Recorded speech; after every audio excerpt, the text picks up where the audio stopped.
Uh-oh, I'm in trouble.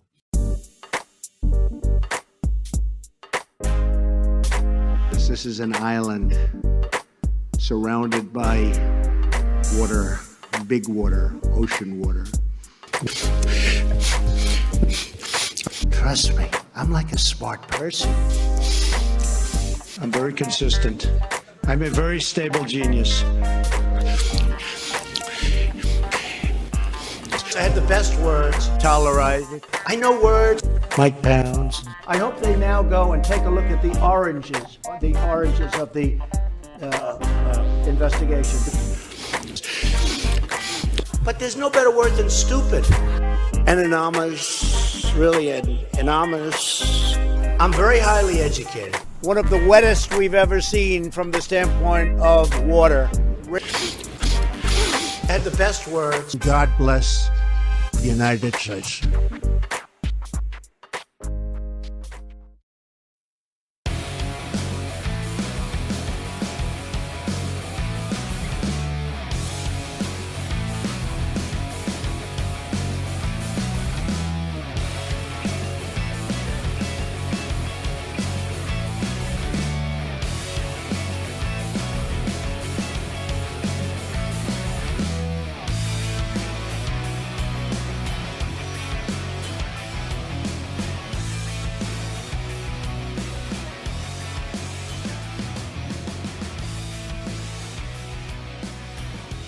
Around the nation, TYT Nation, Jeff Waldrop here. Welcome to the show. It's Wednesday, it's hump day, half the week's over, and we've got some big stories. So we're going to have some fun. First, we're going to talk about how miserable Americans are under Trump. Something that I'm sure you're keenly aware of if you have feelings, if you have any sort of emotions and pay attention to anything that's going on. We also have Officer Karen. I'm talking about that. Girl melting down over a McMuffin. Awesome. Excuse me. That is not COVID, by the way. That is too much coffee and heartburn. Then we're going to talk about Aunt Jemima. So conservatives, they're having a meltdown over Aunt Jemima, and it's awesome.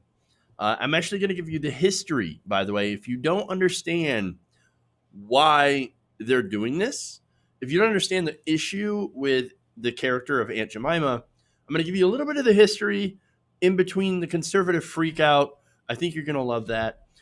We also might be talking about how the meat industry was lying by talking about a meat shortage, something that I had even talked about in the show. So I was like, hey, look, we're going to possibly have a meat shortage or whatever. Well, oops. So I'm going to give you the details about that and what they've been really doing and why that's a complete and utter lie. And then Trump just handed over your 401k to Wall Street. Awesome. So yeah. Before we get into that stuff, please like and share the stream. Very important that you do so. And I want to talk about something that just interested me, right? And so that's and it's not related to any of the stories or anything like that, but like Gen Z, the Zoomers, dunking on millennials, and I want to give you some of the examples of that because I thought it was pretty amusing, actually. And so, yes, millennials have been talking shit about millennials. I'm a millennial. I'm 36 years old, so I know I look incredibly young, baby face almost. If I didn't have this facial hair, I'd look like I was 18 or younger. So I have great genes, the best genes. Excellent. Anyway, no. So, no, they're let me give you some examples here. They be 34 talking about I'm a Hufflepuff, like grow up and do a line of coke already. They say doggo. I'm guilty of doggo. BuzzFeed knows their favorite wine. Just going to drink my coffee. people that say adulting. So and then millennials will attack you if you disrespect their Harry Potter house. So let me give you a couple of things, right? I do say adulting. I do. guilty as hell. But Harry Potter, I don't give a damn. I never watched Harry Potter. I don't care what a Hufflepuff is. I still think that it's like a Jigglypuff or like some sort of marshmallow creature, something like that. I don't give a damn. Like, I don't care about Harry Potter whatsoever. But you know what? It's funny. The whole thing is very, very amusing to me because it's like, you know what? At least Zoomers will come after us with stuff that we actually do. Instead of course, the boomers that attack us for stuff that we don't do. With participation trophies and all that stuff. Hey, you know what? The kids are going to be all right. They're going to be all right. So I think it's fun. Again, go ahead and dunk on us. That's cool. We're not going to take it like the boomers. Excuse me. We're not going to take it like the boomers have took anywhere else, anything else from us. Sorry about that. All right. Let's get into the stories. Sorry. I have to edit all that coughing out. All right.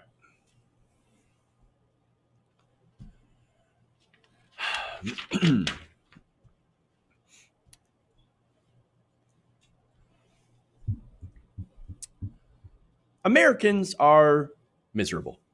That's according to some new polling that finds that American citizens are actually the unhappiest that we have been in the last 50 years. So anybody paying attention to all the stuff that's going on right now, that is obvious. What's there to be happy about? I mean, look, we're in another recession. We've got a plague. We have Donald Trump as president. With all of those massive failures, we don't have a national healthcare system. And we have some major racial issues in this country. And nobody's got money, by the way, except for the very, very wealthy, rich, the rich and corporations. So, yeah, of course, nobody's happy. I don't think anybody needed to see a poll to know that was the case. But nonetheless, there it is. There's the information. So let me give you where this comes from. This is the COVID response tracking study conducted in late May by the NORC at the University of Chicago. And according to this poll, just 14% of American respondents said that they were very happy. 14%.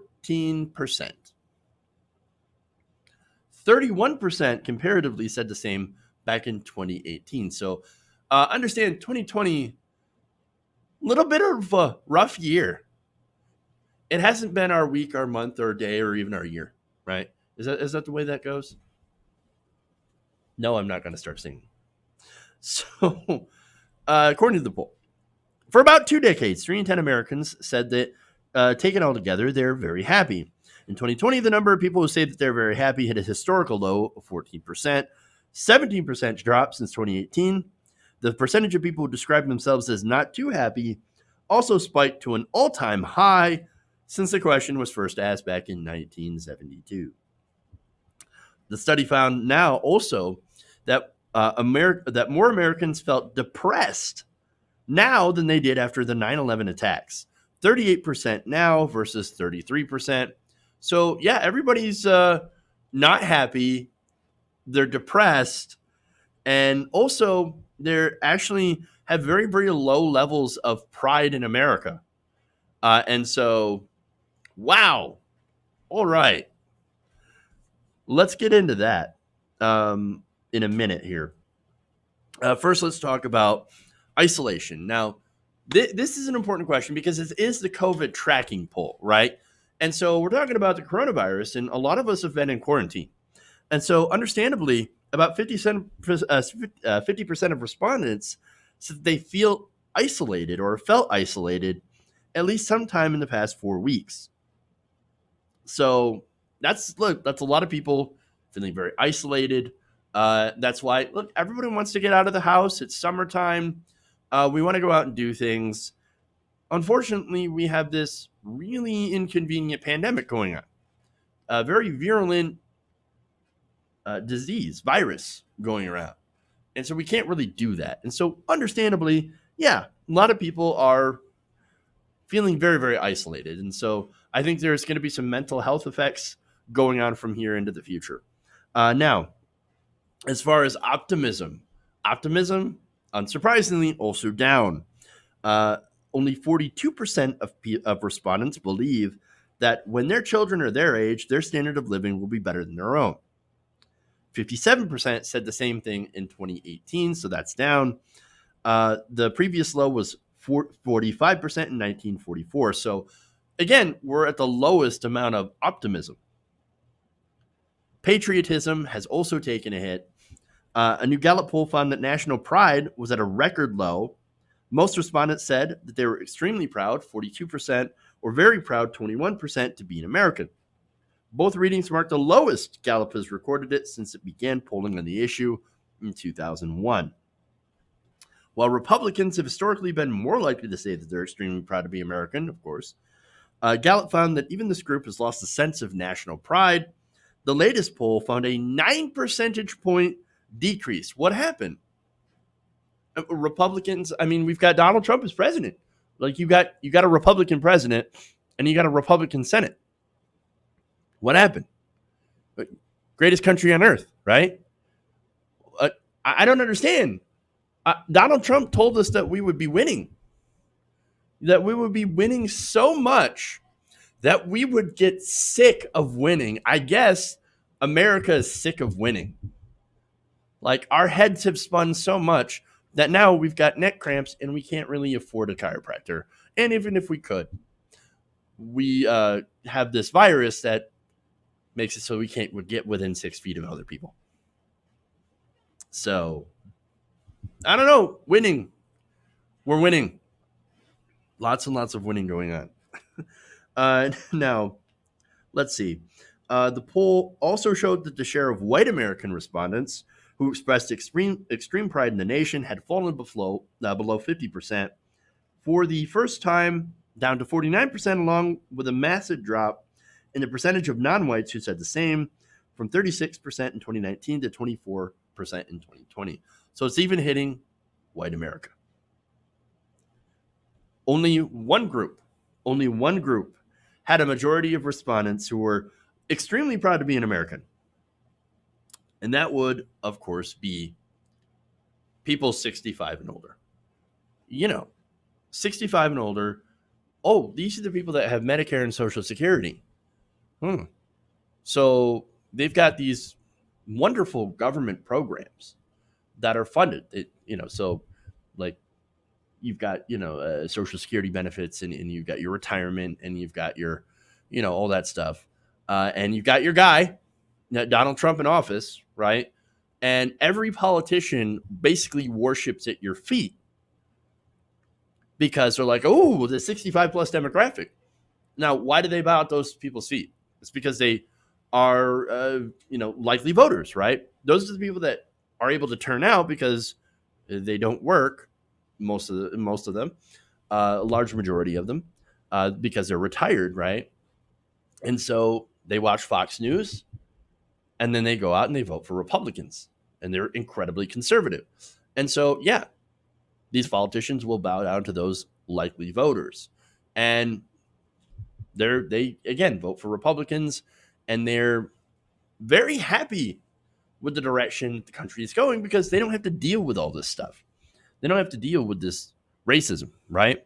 In a lot of situations, they're the ones perpetuating said racism, or at least benefiting from that racism.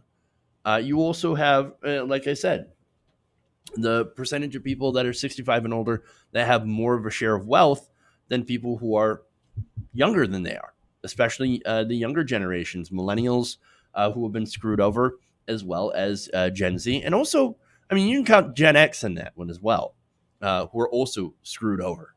And so, not surprising to see that the boomers and the so-called silent generation are super happy. They're super thrilled about everything that's going on. Where everyone else who actually is getting facts, again, people over 65 tend to get their news from television, from cable news, and generally from Fox News. I mean, what do you expect? Yeah, of course. Of course they're going to be happy because they don't know any of the stuff that's actually going on. They don't know the reality of the situation, and I don't think a lot of them really care to find out. And so, not surprised at these polls. Obviously, everybody, a lot of people are super depressed because of everything that's going on. And now, a lot of us are sitting home because we have a pandemic and we get to learn about everything that's going on. And that, of course, furthers the depression. All right. Moving on. Let's go to Officer Karen. I think I spent enough time on that.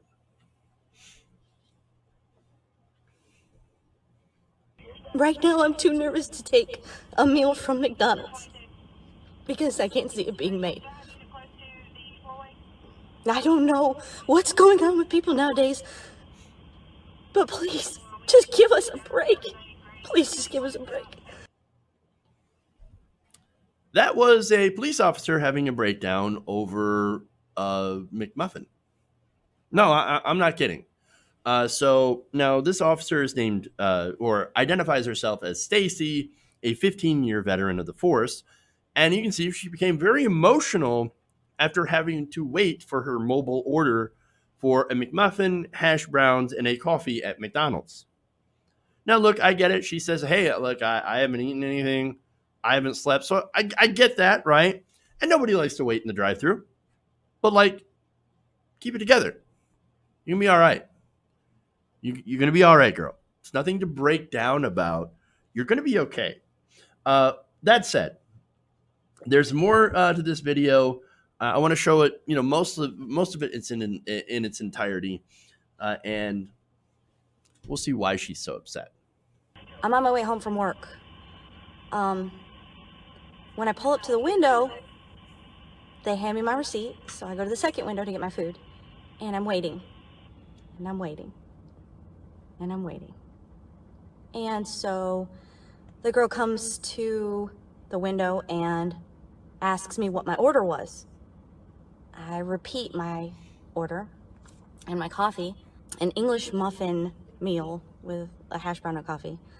And I mean, I hadn't eaten since probably I've been up for a very long time, but I haven't eaten in a while, so I was kind of hungry. And I'm still waiting, and I'm still waiting. And they asked me to pull up.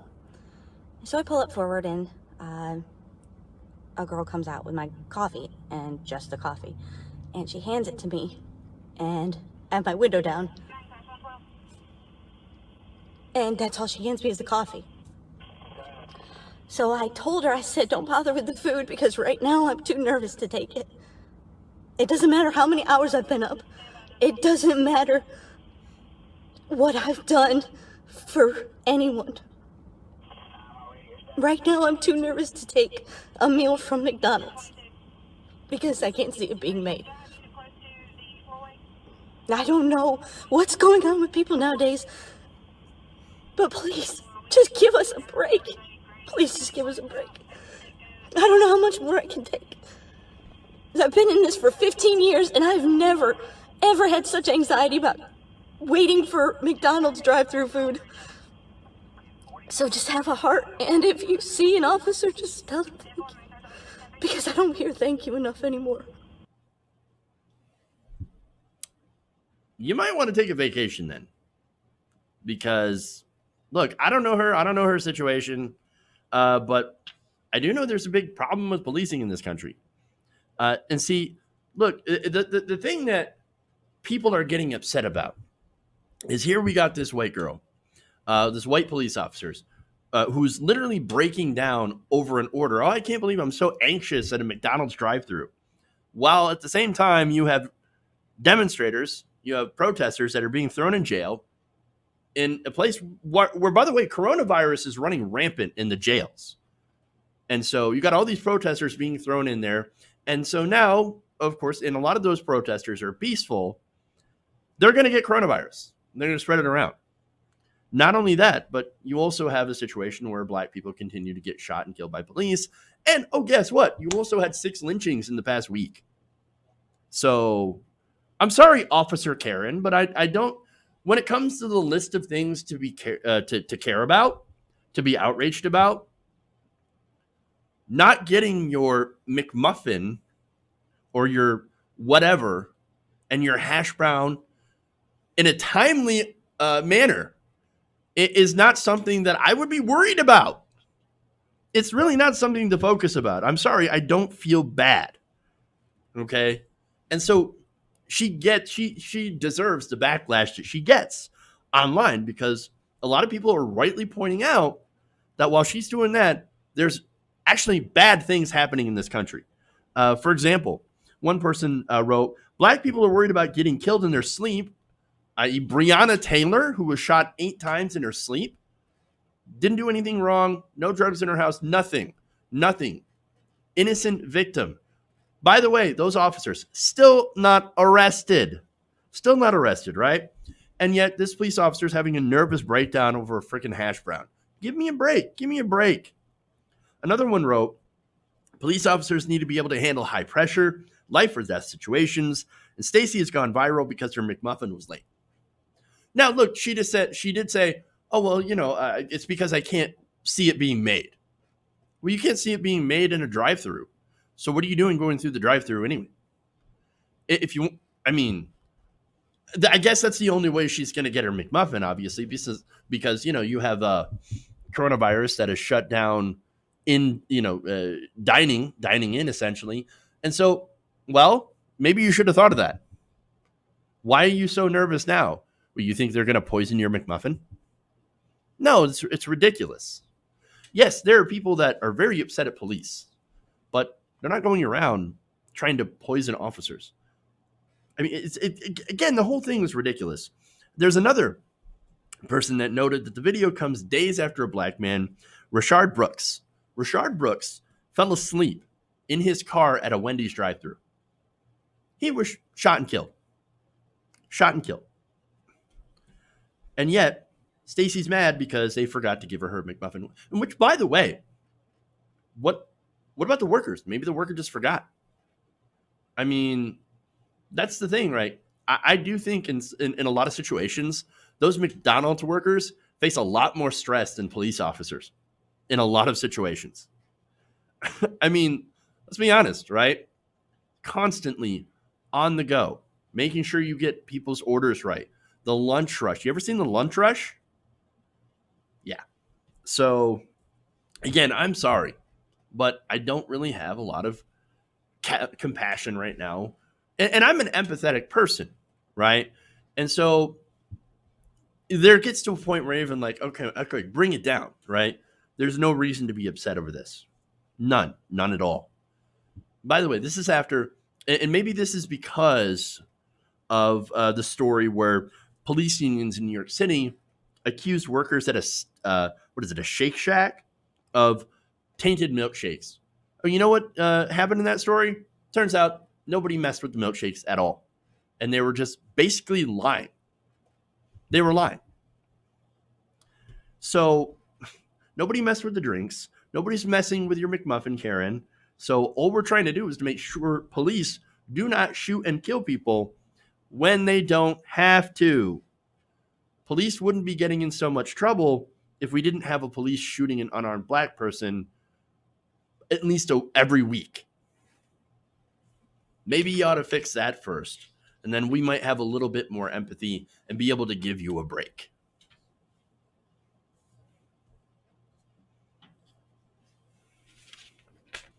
Ridiculous.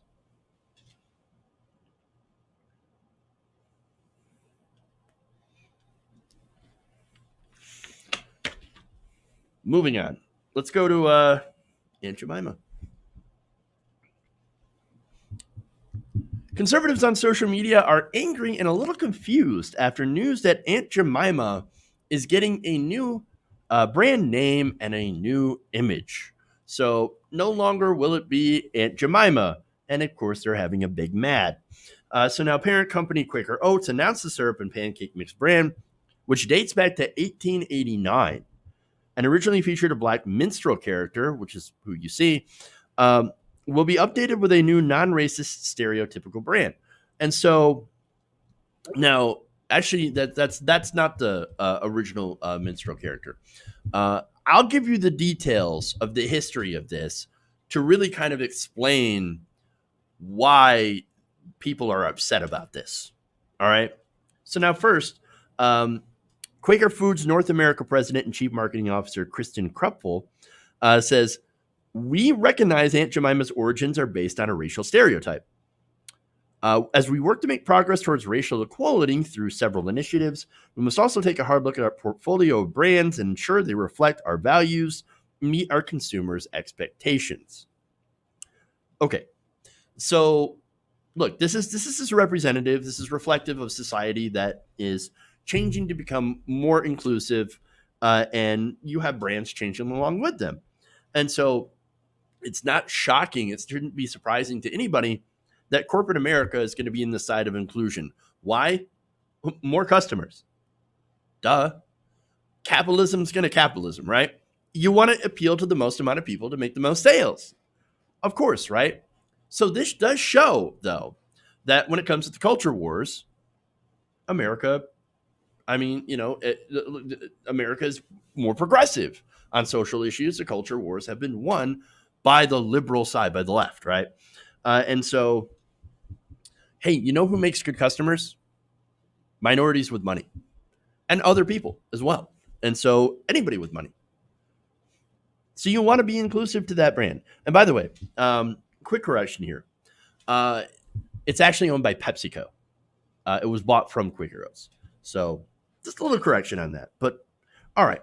So now, as far as this is a marketing gesture, of course, as I mentioned before. And that's okay. They're going to do what they're going to do. Again, we've seen this from brands. We also have Uncle Ben's that have decided today, thanks to Aunt Jemima, to change their brand as well. So now, that said, conservatives are going absolutely nuts. The entire world is falling apart around them, and so they're lashing out. One says, "Ridiculous! What is going on?" I hope somebody explained. All right. Another one says, "People love Aunt Jemima, probably the most popular brand of syrup out there. People buy it because they trust Aunt Jemima and feel happy having this product in their home. Her beautiful, bright smile makes other people begin their day with a smile too. It's good, but must ban smiles." Wow. Hilarious. Okay.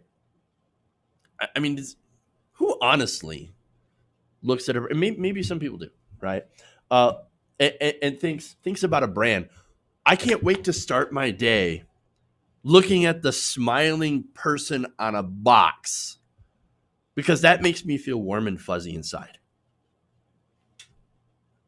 Nobody thinks that. That doesn't make any sense to me. I mean, like, I don't know. I guess I find it amusing that people are catching feelings from corporate brands. It's kind of weird. A little boomer, really. Now there's more. "Oh, come on. I'm for racial equality, but that's going quite far. Pretty soon Lucky Charms will remove Lucky so leprechauns aren't offended." Well, except for that whole inconvenient thing about leprechauns not actually being real. Slavery and racism and racial stereotypes, very real things. Another person says, "Starting to go down a big rabbit hole where it stops. Nobody knows." You know, they're just changing the brand name, right? It's going to be the same old instant pancake mix and essentially high fructose corn syrup that's got coloring in it. They're not really changing what it actually is. It's just a brand change. Whatever, right? Another one says, "So the Quaker Oats man just canceled Aunt Jemima in the name of fighting racism. Damn, you liberals have shit for brains."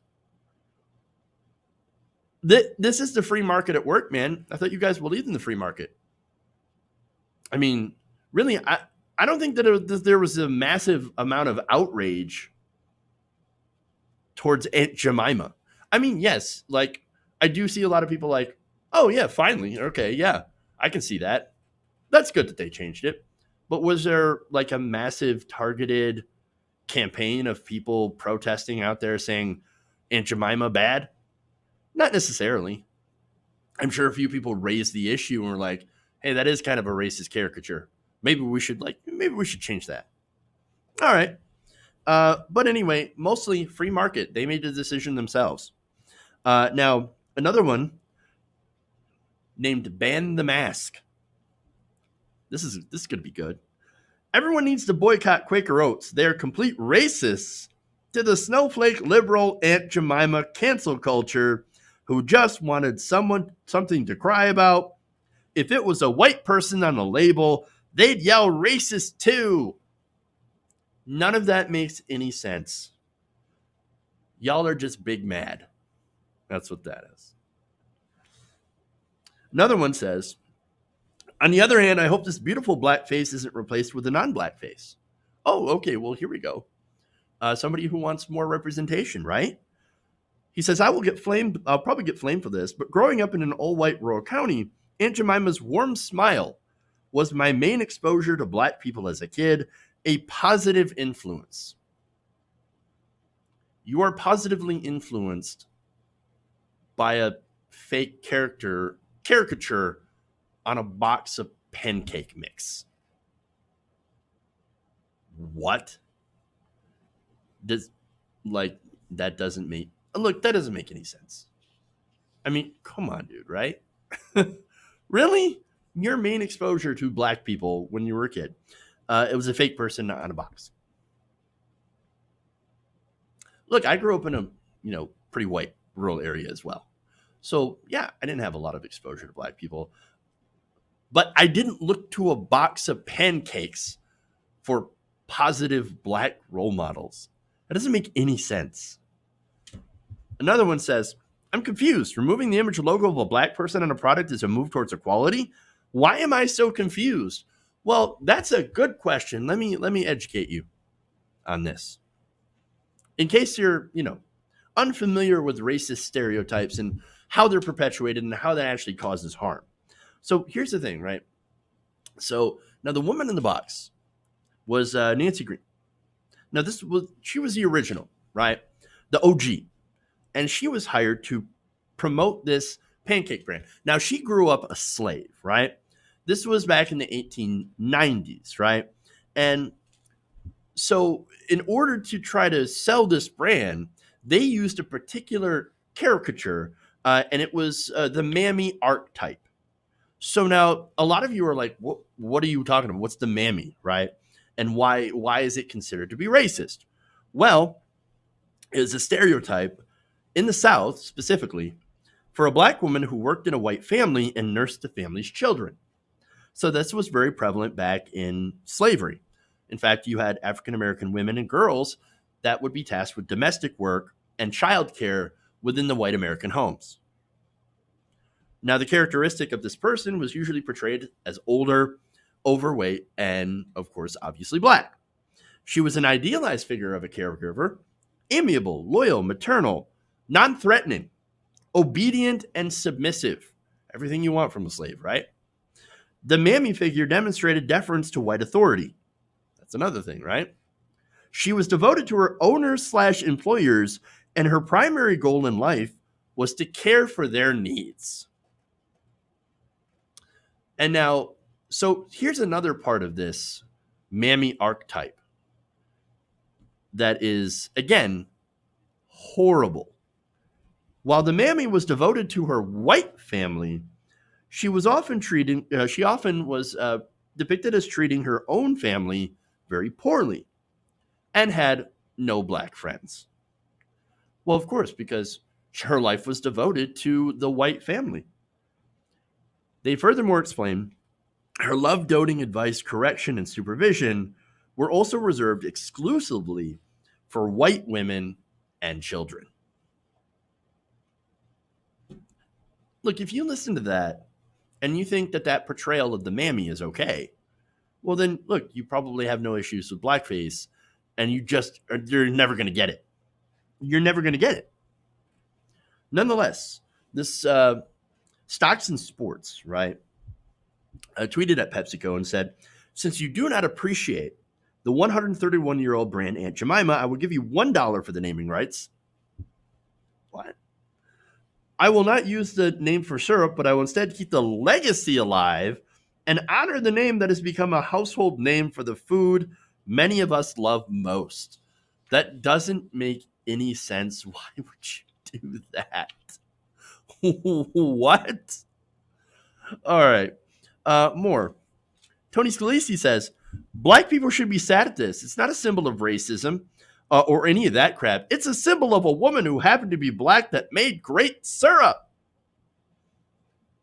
Total ignorance of history. She didn't make the syrup.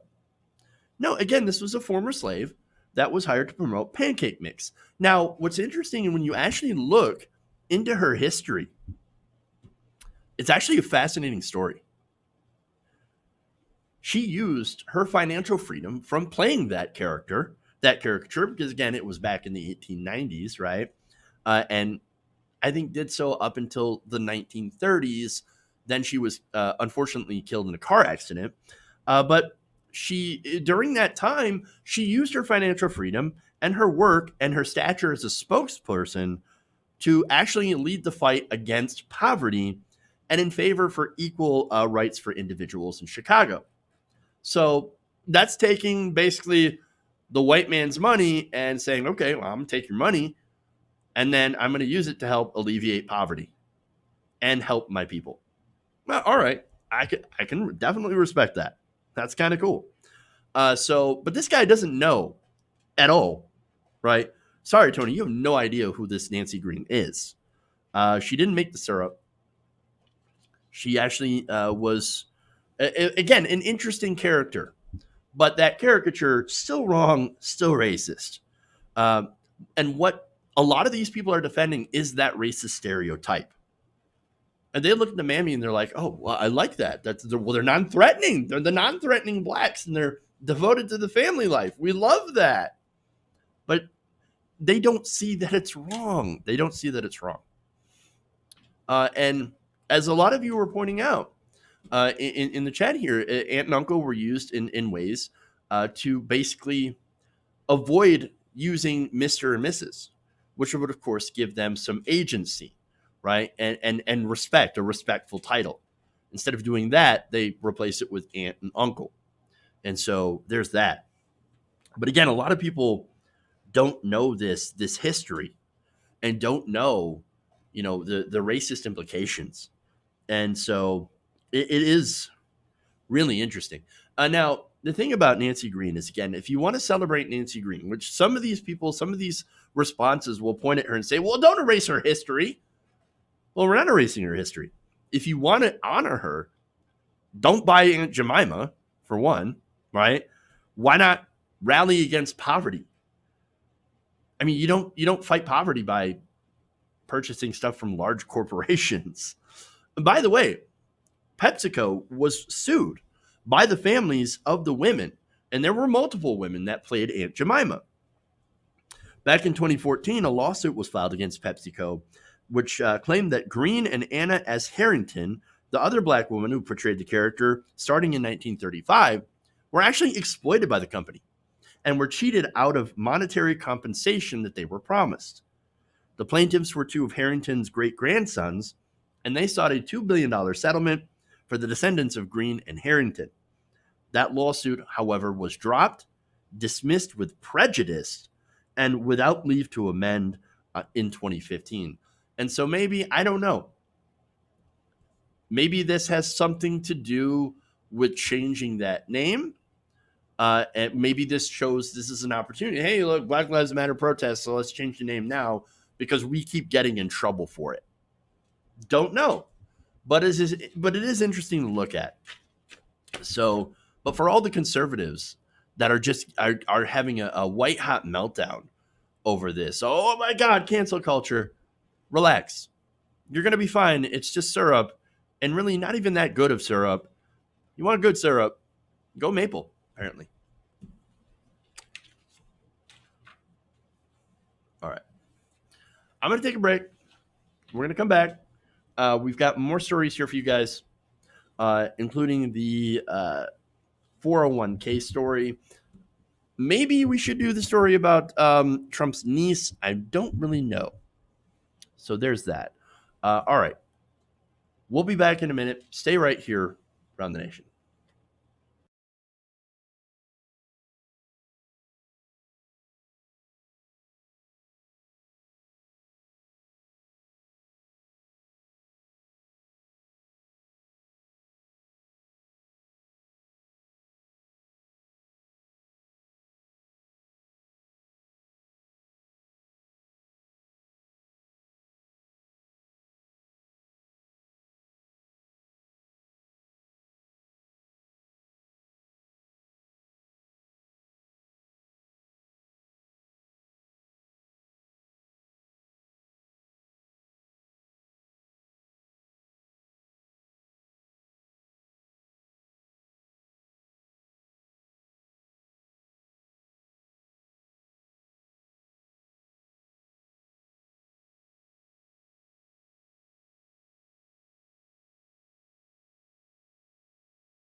Uh-oh, I'm in trouble.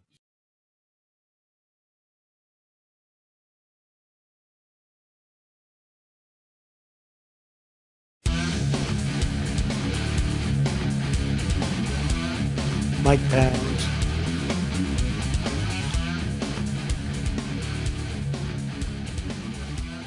Welcome back to the show.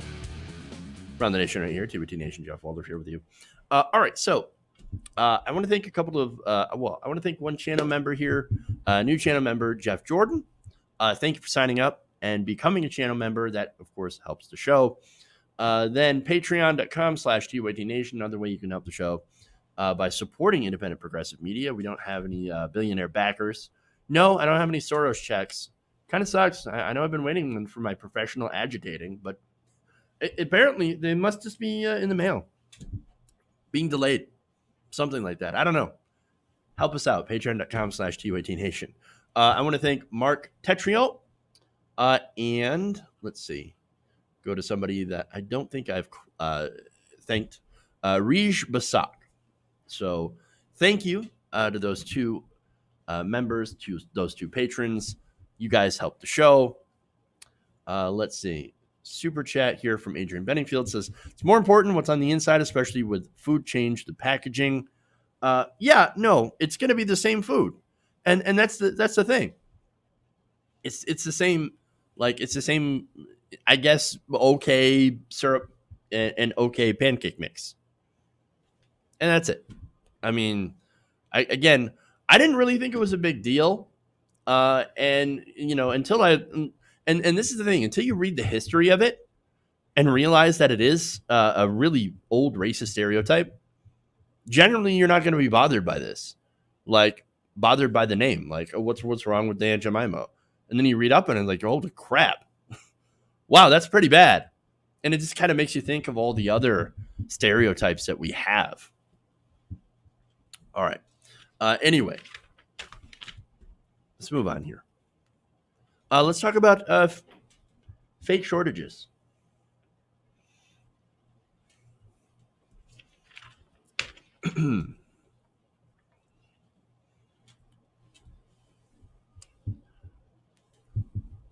Now, in the beginning of the coronavirus pandemic, a lot of meatpacking plants were very, very concerned about meat shortages. At least that's what they were telling the White House. That's why Donald Trump, of course, had signed an executive order to keep people in these meatpacking plants working. We find out, however, thanks to new information, that there was actually no evidence of any sort of impending meat shortages, and that really that excuse was being used so that we could continue to sell meat to China. So let me give you the details. This is from a report in Common Dreams. They said that, of course, according to the New York Times and USA Today, the industry was lying about the threat of shortages in order to maintain their large exports towards overseas markets. According to labor journalist Stephen Greenhouse, writing, it was a fake meat shortage. Food and Water Watch senior lobbyist Tony Corbo told the New York Times that the meat companies were saying that the sky is falling, and it really wasn't. It wasn't that there was not enough supply. It was that the supply was being sent abroad. So now understand, I talked about this on the show before, how Donald Trump, again, had issued this executive order to keep these meatpacking plants going, even though you had workers, thousands of workers, getting coronavirus, falling ill, and not being able to, go to work or get medical care or anything like that. And so that was a major issue. And so they lobbied, and they were able to get that to get that special, basically permission to continue operating at a profit. And so that's the problem here, right? In fact, numbers from the U.S. Department of Agriculture showed the industry had exported a record amount of pork to China in April, 129,000 tons. Even as the industry was saying, "Oh my God, look at how many shortage! Look, we're going to have a shortage. We need exemptions to the COVID-19 restrictions. We need exemptions. We're going to run out of meat. Oh yeah, we just sold 129,000 tons to China." Now, the Times reported, quote, after slaughterhouses in several states were closed when thousands of workers tested positive and dozens died, the industry publicly lobbied the Trump administration to intervene with state and local officials or risk major meat shortages across American grocery stores. Indeed, some retailers put limits on the amount of meat customers could buy. I know, because that happened here. You can only buy so much hamburger. You can only buy so many steaks or whatever. And so I've seen that. You also had, however, as a good example of this, the limits, right? You even had Wendy's that ran out of fast food, that ran out of hamburger, right? So I remember seeing that as well. And so they're claiming throughout all this, oh, we're running out of meat. We need exemptions. While, again, they're sending all this meat elsewhere. It's insane. The meat packers, including Smithfield, which is China's largest pork producer, bought in 2013, did not emphasize, at least not publicly, that keeping the plants open would protect their long-term investments in exporting to a country that they say is vital to their growth. Now, Ben Lilliston, a co-executive director at the Institute for Agriculture and Trade Policy, told USA Today that the new data was unsurprising. No kidding. Really. Oh, a corporation would lie and endanger the health of workers so that they can continue to make a profit. By the way, when all of this is happening, you also had a gigantic spike in food prices. I don't believe that's recovered right now. In fact, I think we're still paying more for food, even though a lot of these plants continue to keep running and exporting meat and making lots and lots of money from it. Manufactured shortage, everyone. And of course, what did we do? We fell for it. Corporations, man, they will do anything to make an extra buck. Lie to the government, lie to the people, endanger their employees, have some of them die because they don't care about their workers, put them in unsafe conditions.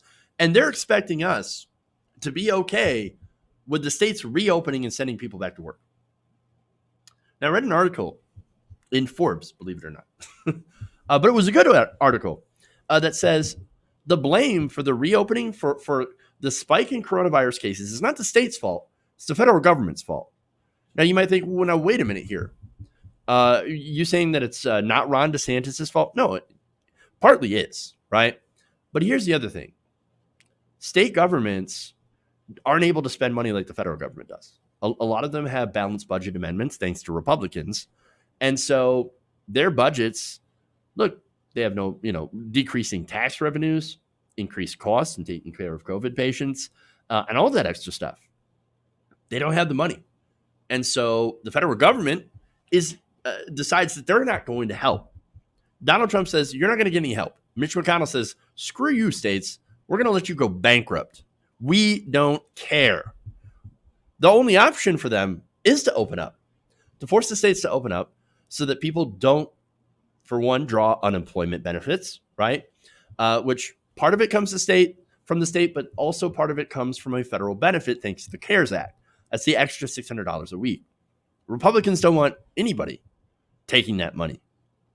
And so you force people back to work by not helping the states, force them to open up, and you can end that federal benefit right now. The number of people you can reduce that that are getting that federal benefit.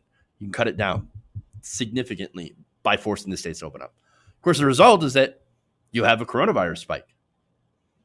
Now, I kept mistakenly calling it the second wave, but in reality, according to Dr. Fauci, we're not even done with the first one. And so right now, we haven't flattened the curve. What we did is just we went up, and now we're just kind of steady. There is no down. We didn't go back down. We're steady. Now, in prisons, you had an increase of about 73% of coronavirus cases. So you had a gigantic spike there as you have protesters and you have conditions that are basically breeding grounds for this virus. And you have, people in prisons that are not prepared for this. You have, prison companies and prison facilities that are not set up for any of this stuff to deal with coronavirus, to deal with the pandemic. And so, of course, you're going to see a gigantic spike. It's not surprising at all that the federal government hasn't helped at all, because the federal government right now is run by monsters.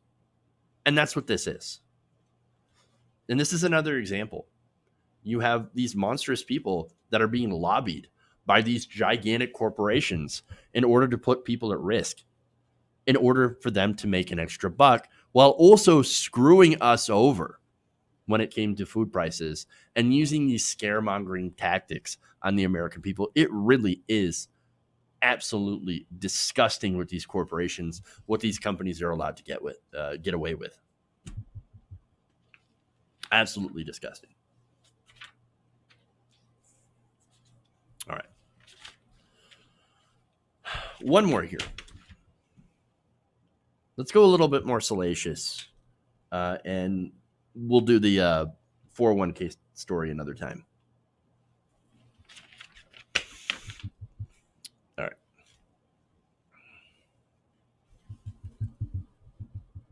Now, President Trump's niece has been going to war with Donald Trump. Her first shot comes in the form of a book called Too Much and Never Enough: How My Family Created the World's Most Dangerous Man. So not exactly a subtle title there. She's going hard against the Trump family. Now, in this book, of course, she details the very messed up internal fighting within the family. A description posted by publisher Simon & Schuster said, she explains how specific events and general family patterns created the damaged man who currently occupies the Oval Office, including the strange and harmful relationship between Fred Trump and his two oldest sons, Fred Jr. and Donald. Mary Trump alone can recount this fascinating, unnerving saga, not just because of her insider perspective, but also because she's the only Trump willing to tell the truth about one of the world's most powerful and dysfunctional families. So that's interesting because, look, we know some of these stories already, okay? What was interesting, what we didn't know before, is how the Trump family was basically lying, cheating, and perpetrating tax fraud. So that actually came from Mary Trump leaking to the press. So I'm kind of curious if that would be the only gigantic revelation, at least when it comes to criminal doings, or if she's got more inside the book. I don't know. I mean, again, she did go to the New York Times with that. But I don't know if she's like the rest of the Trump family. It certainly doesn't seem like she is. So she probably said, well, that's the biggest thing that I have. It's criminal. Obviously, I've got to go to somebody about it. And I'm going to go to the New York Times. But we'll see. We'll see. Maybe she didn't like blow her wad on just that. And she's got more inside this book. Who knows, right? That said, we do know some of the stuff that's already happened. And from, for example, other stories. We had other stories of, for example, Mary Trump's son, William's got cerebral palsy. And when Fred Trump III had sued on behalf of Mary Trump and himself in order to get a piece of that inheritance from their father, Fred Sr., Fred Jr. Fred Sr. It had Alzheimer's, and it was his fortune that everyone was fighting over. Fred Jr. had died from alcoholism back in the, I believe, early 80s. And then some of that inheritance was supposed to go to Fred III and Mary Trump. So during that nasty fight within the family for Fred Sr.'s money, Donald Trump decides to cut off medical care for the child with cerebral palsy because Fred Trump III sued for his part of the inheritance. And so it's a really difficult, like, kind of story. There's a lot to this, right? And so that's what we know. Again, we've already seen that. Now there's more, right?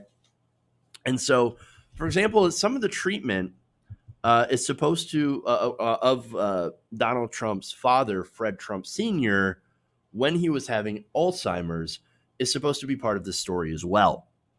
And so apparently he was very dismissive and derisive of his own father as he was suffering from Alzheimer's. And of course, had gotten him to sign away a lot of the fortune to Donald Trump himself. And so, look, this is after, of course, his father, who wasn't exactly a great person to begin with, right, had chosen Donald as his favorite son and would continue to bail him out of basically any situation. I mean, every time he went bankrupt, and he went bankrupt a lot, his father would be there to save him and would probably call him a dummy and, oh, you're so dumb, you're so stupid, how could you lose all that money, but would still bail him out.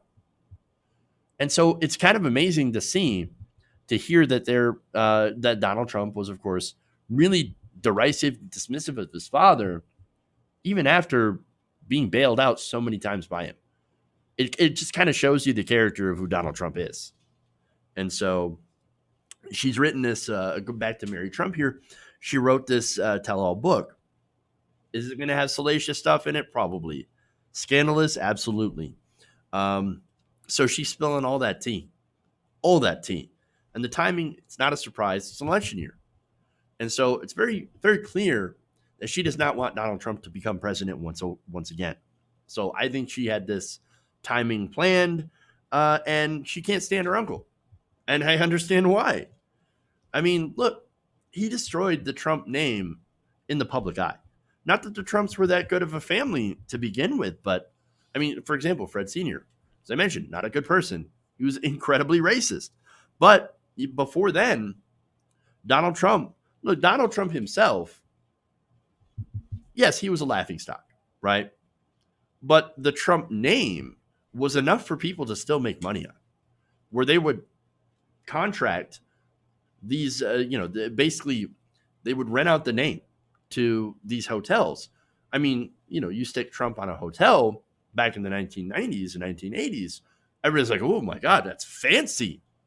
Oh yes, well that adds great name to us. You slap one on now, everybody's going to run because there's literally roaches, right? And bed bugs in some of these Trump hotels, or at least it was reported that it was bed bugs. And so, nonetheless, even though Donald back in the 90s and 2000s, was a bit of a laughingstock, he still was able to be rehabilitated by The Apprentice, right? That rehabbed his image as somebody who might actually be a successful person. But now you can't rehab this. We see who Donald Trump is. Once he's out of office, what is he going to do? He can't hide his terrible, gross, and incompetent. You can't hide those things from the American public anymore. Everybody knows exactly who he is. And so he's going to spend the rest of his life basically pandering to what little amount of people are left that actually do like him still. But for anybody else that's a Trump, well, that's terrible. Now imagine going through life now as a Trump and being compared to that guy. So no, it's a disaster. And so, of course, Mary comes out and says, I don't want to be affiliated with that. I don't want to be associated with that. I hate this guy. He screwed our family over. We had to take him to court. No way am I going to be associated with this man. No way at all. And so that makes sense. Now, in response to this, of course, Donald Trump decides, well, I'm going to sue. I'm going to consider a lawsuit. According to two people familiar with the situation, Trump has told people close to him that he's getting lawyers to look into the Mary Trump matter to explore what could be done in the way of legal retribution, or at least a threat, likely in the form of a cease and desist letter. This is according to journalists Asawan Subsang and Lachlan Cartwright. One of the sources with knowledge of the situation said that in the past couple of days, the president appeared irked by the news of her book, and at one point mentioned that Mary had signed an NDA years ago. Quote, Mary Trump signed an NDA following a 2001 settlement after litigation disputing Fred Trump's estate, according to people familiar with the matter. So she did sign that NDA. Well, it appears that she broke that. I mean, again, she leaked to the New York Times, and that wasn't enough, right? I mean, you would think that saying, here's evidence that the Trump family, including the president of the United States, perpetrated tax fraud. Do something with that. Nobody did. And I think that was her first attempt, right? Now she's like, all right, fuck it. I don't care. I'm going to break the NDA. I'm about to ruin this man's whole career. And that's what that is, right? I'm about to ruin this man's whole career. Now, is that going to happen? Obviously not. Again, there are going to be people that are going to stay with Trump no matter what. But as far as the American people, look, I've been talking about this for a while. New poll out from Michigan. Trump not doing so well. Trump won Michigan in 2016. He's forecasted to lose Michigan by double digits. Now, look, I get it, right? It polls not exactly accurate. I get that, right? But I do think this time America is so sick and tired of the disaster that is Donald Trump Like, nobody was prepared for the disaster of this magnitude. And so, not only that, but Joe Biden's not my choice. I'll be honest with you, he is not my choice whatsoever. I don't think he was most people's choice. But at this point, a crusty ham sandwich can beat Donald Trump. And you ain't getting any crustier than Joe Biden at this point. So, look, I think he is on his way out. I don't think he's going to get another term. You would ask me before coronavirus, before the economic recession, I'd have said he had a pretty good chance. He had a really good chance, especially if you nominate somebody like Joe Biden. But things have changed. The situation is different than it was before. And now, of course, the chickens for Trump are coming home to roost. And that also includes much more salacious books coming out. You've got John Bolton's book. His support's starting to break. It really is starting to break. And expect more. Expect more. All right. That's it. That's all I got for you guys today. Thank you for growing around the nation with me today. Please like and share the stream. If you haven't already, subscribe to the channel if you like the stuff that you see. And yeah, that's it. Thank you. Love you guys. And remember, change begins with you. Good night, nation. See you guys tomorrow.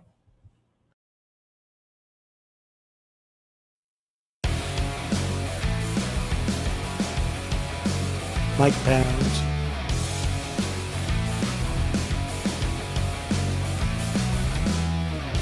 Wait. Oh, you're getting nervous, man. Oh, man, I'm sorry.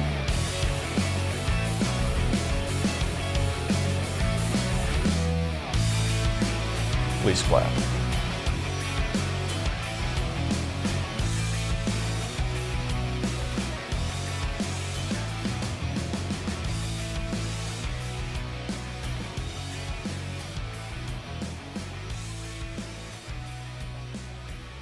You're kicking me out the door. You're kicking me out the door.